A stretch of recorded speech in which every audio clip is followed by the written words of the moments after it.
My name is Christine Mooney. I am a mother of 3 and I'm married to Mr. Mooney.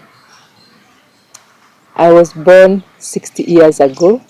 I have celebrated my 60 years and I have seen the hand of God through thick and thin. As a young child, I was brought up by a mother and my father. My mother was a elementary school teacher and my dad was a medic. That is where my foundation started, because I could visit my dad when I was young and when he was in the hospital, and I could see how he was. He was very merciful to the people who were sick, and I became interested and to be like a nurse. But as I grew up, I was in the church. I was brought up in the church, a Catholic church, and we were in school. I used to work with the nuns, and I could see what they used to visit the old. They used to visit the poor, and I was helping them to visit the old. I used to follow them everywhere they were going, and I became interested, and that really touched my heart, and I saw that is where my line is.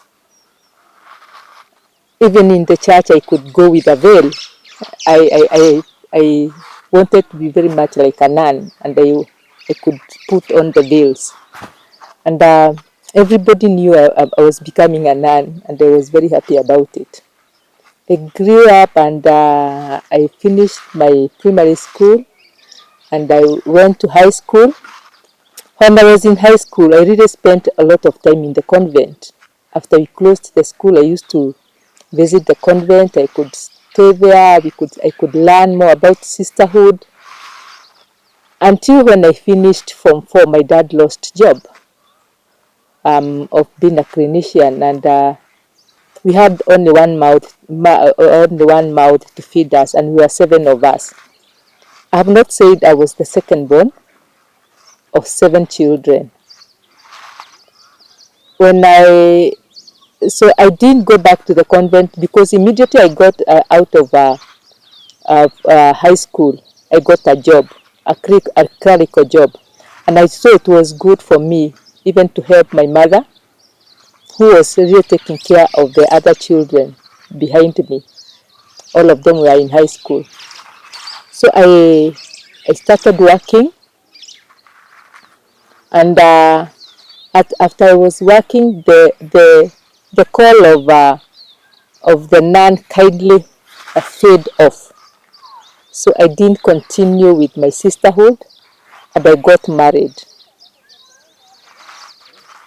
After I got married, I found myself going on with the work I was doing when I was little. I didn't have much, but I could share what I had with the people who needed something to eat. I could also visit the poor also, like I used to do. So the call was still in me, but this time I was doing it like a good turn, or like somebody who just want to help. And I remember so many incidents, and that I was doing, but I couldn't recall that I had the call. I could find myself helping the mad people, the people who didn't have anything to put on. I could go to my house, I could get my clothes, and I could clothe them. I could also feed them with the little I have. I remember even there was a time a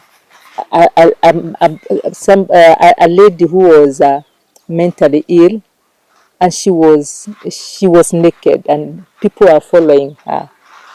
And I ran to the house, and I brought out a reso, and I went to the shop to borrow the milk. I didn't realize what I had done, because so many people came and asked me, tried to know what I was doing. Did I know what I was doing? How did I know that the lady was in need? So I went on like that. So what I did, I went to the college. I learned the secretarial, and later I learned the beauty. I went to the beauty world. Why I had to leave the secretary, because the computers came in and it was very expensive for me to pay the computer class. So I joined the beauty world. I did a diploma in hairdressing, where we were doing the international haircuts and all that. So after that, I had now my 3 children. Back then in my primary school, when we were young, I had a sister, and we grew up together. In fact, there was a sister who followed me, but we went to the class together. When she was little, my mother could carry her to class, and she was very bright, so she catched up with me, and we kind of went the same class. So when went to the high school, we went to the same high school. When I got married, she got a house near me. So my sister kind of got TB once. That was in 90s. When she got the TB, I was with her, taking her to the hospital.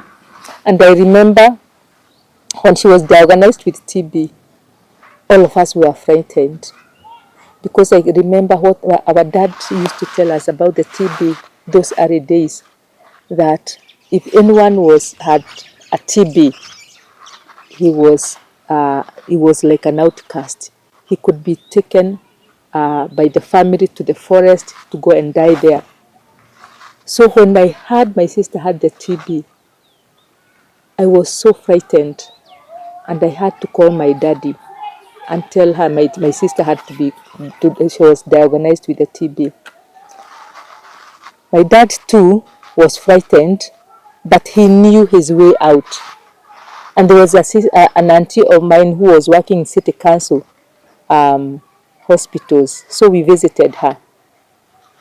We were sent to a hospital in Nairobi, where we used to fear Bagabi Hospital so much, because that time it was called IDH.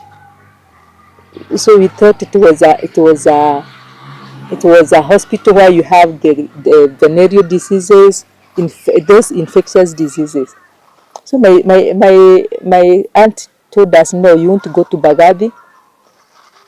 She was taken to another hospital in town,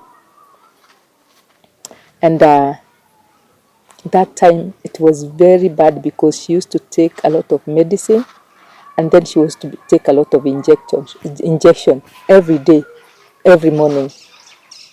But I thank God she came out of that. But I didn't know what was ailing her, because even after finishing that medicine for 60 days, my sister didn't get well. So we went on like that. I was her caregiver, and I used to take care of her, take her to the hospital, and my dad could come oftenly to check on her. And in 2003, my sister succumbed.